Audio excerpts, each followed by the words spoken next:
ஆண்டவராகிய இயேசுவே, இந்த அருமையான மாலை வேலைக்காக நாங்கள் உம்மை நன்றியோடு துதிக்கிறோம் சுவாமி.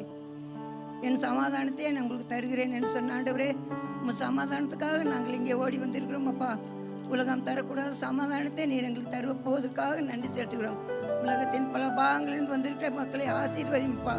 எப்படி அவர்கள் வருகையிலே நீர் கூட இருந்தீரோ அதே போல போகிலும் நீர் அவளை ஆசீர்வதித்து கொண்டு போக வேண்டுமா ஜெபிக்கிறேன். இந்த நிகழ்ச்சி உங்களுக்கு கருத்தில் கொடுக்கிறேன் சுவாமி. இதோ வருத்தப்பட்டு பாரம் சுமக்கிறவர்களே, நீங்கள் எல்லோரும் என்னிடத்தில் வாருங்கள், நான் உங்களுக்கு இளைப்பாறுதல் தருவேன் என்று சொன்னீரே. உங்களது இளைப்பாறுதலுக்காகவும் ஆண்டவே சமாதானம் சந்தோஷம் எல்லாவற்றையும் கேட்கும் நாங்கள் குடும்பம் குடும்பமாக ஓடி வந்திருக்கிறோம் அப்பா.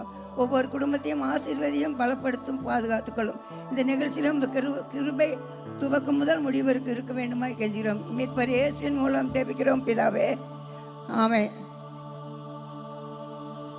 Heaven is the wonderful place, filled with glory and grace.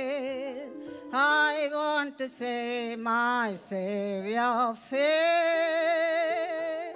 Heaven is the wonderful place. Let me tell you, brother, heaven is the wonderful place, filled with glory and grace. I want to say my Savior faith. Heaven is the wonderful place. கடவுளுக்கு பெரிதான கிருபை. நான் இங்கே வந்து நிற்கிறதும் நிர்மூலமாகிறதும் கடவுளோட சுத்த கிருபை. ஏன்னு கேட்டினா, என்னுடைய வாழ்க்கையில் ரொம்ப கஷ்டப்பட்டு நான் பிளேன் ஆக்சிடெண்ட்லேருந்து நான் தப்பிச்சு வந்திருக்கிறேன்.